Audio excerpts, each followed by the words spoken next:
হরে Krishna. Mayapuri Tiger kitchen থেকে সবাইকে স্বাগতম। আপনাদের সাথে আছি আমি জয়প্রিয়া সখী দেবী দাসী। আবার চলে এসেছি আজকে নতুন একটা ইউনিক রেসিপি নিয়ে। আজকে আমি বানাবো চাউমিনের চপ। তার জন্য আমার চাউমিনটা লাগছে, কিন্তু চাউমিনটা সিদ্ধ করা হলে হবে না, চাউমিনটা বানিয়ে নিতে হবে।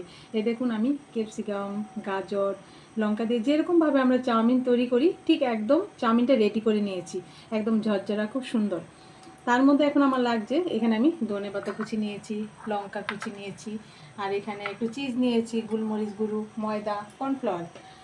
এবার আমি এক এক করে সবগুলো চাউমিনের মধ্যে দিয়ে দিচ্ছি।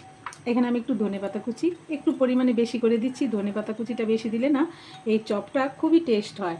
আর লঙ্কা, যেহেতু আমি চাউমিন বানিয়েছি এর মধ্যে লঙ্কা দেওয়া আছে, তারপর আমি একটু কাঁচা লঙ্কা কুচি দিচ্ছি, আর একটু একটু ঝাল ঝাল টেস্টি হওয়ার জন্য। আর এখানে আমি গোলমরিচ গুঁড়ো দিয়ে দিচ্ছি। আর এখানে আমি এই যে 2 চামচের মতো ময়দা দিয়ে দিচ্ছি, ভরে ভরে 2 চামচ দিলাম। আর এখানে আমি 3 চামচ কর্নফ্লাওয়ার দিয়ে দিচ্ছি।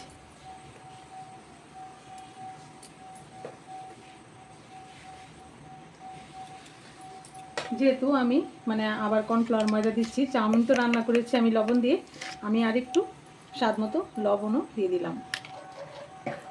আর এখানে একটু টেস্টের জন্য আমি আমচুর পাউডারও ব্যবহার করছি। আর সামান্য একটু চিনিও দিচ্ছি, চিনিটা দিলে একটু টেস্টটা বাড়বে। এখন আমি এটা ভালোভাবে হাত দিয়ে মেখে নিচ্ছি। আমি একটু পরিমাণ জল দিচ্ছি যাতে করে মাখাটা আমার সুন্দর, তো চটকে মাখছি না, এটা একটু হালকা হাতে সুন্দর করে এরকমভাবে আমি মেখে নিচ্ছি, হালকা হাতে এরকমভাবে। এই দেখুন মাখাটা আমার হয়ে গেছে। এই যে মাখাটা হয়ে গেল। এখন আমি হাতটা ধুয়ে পরিষ্কার করে একটু এখানে সাদা তেল নিয়েছি, একটু হাতে মেখে নিচ্ছি। মেখে আমি অল্প অল্প করে এখান থেকে চাউমিনটা নিয়ে নিচ্ছি। নিয়ে প্রথমে আমি একটু বাটির মতো করে নিচ্ছি, যেহেতু আমি এখানে একটু চিজ ঢুকাবো। এই যে চিজটা দিয়ে দিচ্ছি, দিয়ে দিয়ে না আমি এরকমভাবে এটা মুড়িয়ে দিচ্ছি।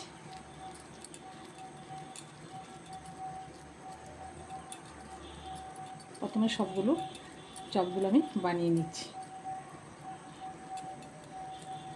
এই যে এরকমভাবে আমি এই যে আরেকটা আমি দেখিয়ে দিচ্ছি, যে হালকা হাতে চাউমিনটা যাতে বেশি না ভেঙে যায়। এই যে এখানে আবার চিজটা দিয়ে দিচ্ছি, মুখটা এটা বন্ধ করে দিচ্ছি যাতে করে চিজটা না বেরিয়ে যায়। এই যে চপটা এভাবে হাতের সাহায্যে বানিয়ে নিচ্ছি। এরকমভাবে আমি সবগুলো চপ বানিয়ে নিচ্ছি। দেখুন এই যে চপগুলো বানানো হয়ে গেল। কত সহজে চাউমিন আমরা সবাই করে থাকি, ওই চাউমিনটা থেকে যে কি সুন্দর। এখন আমি আরেকটা জিনিস দেখাচ্ছি। এখানে আমি একটু কর্নফ্লাওয়ার নিয়ে নিয়েছি। এখন আমি এই কর্নফ্লাওয়ারতে এই চপগুলি কুট করব। এই যে একটু ভালোভাবে একটু কুট করে নিচ্ছি। এই যে হাত দিয়ে একটু চেপে নিচ্ছি যাতে করে আমার চিজটা না বেরিয়ে যায়। এরকমভাবে আমি সব চপগুলি একটু কুট করে নিচ্ছি। দেখুন চপগুলো আমি কুট করে নিয়েছি কর্নফ্লাওয়ারে। এখন আমি এখানে একটা কড়াই বসিয়ে দিয়েছি, কড়াইতে তেলটা আমি গরম করে নিয়েছি। এখন আমি একটা একটা করে চপ ছেড়ে দিচ্ছি।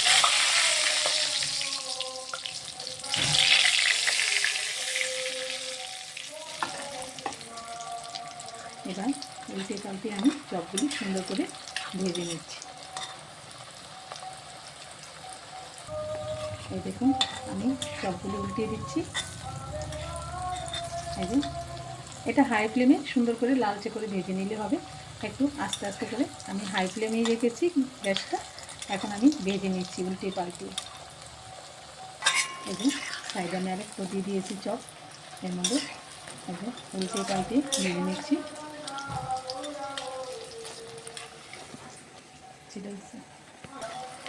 দেখুন এই যে কি সুন্দর ব্রাউন কালার হয়ে গেছে, চপগুলি হয়ে গেছে। এখন আমি নামিয়ে দিচ্ছি।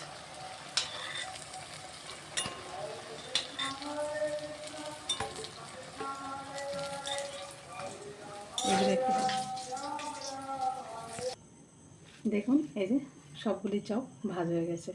এখন আমি উপরে একটু বিট লবণ ছড়িয়ে দিচ্ছি একটু টেস্টটা বাড়ার জন্য। এখন ঠান্ডা করে আমি আমার গৌনিতে গিয়ে ভোগ লাগিয়ে দেবো। এরকমভাবে আপনারা বাচ্চাদের টিফিনে বা বাচ্চাদের মানে করে দিতে পারেন মুখরোচক একটা খাবার।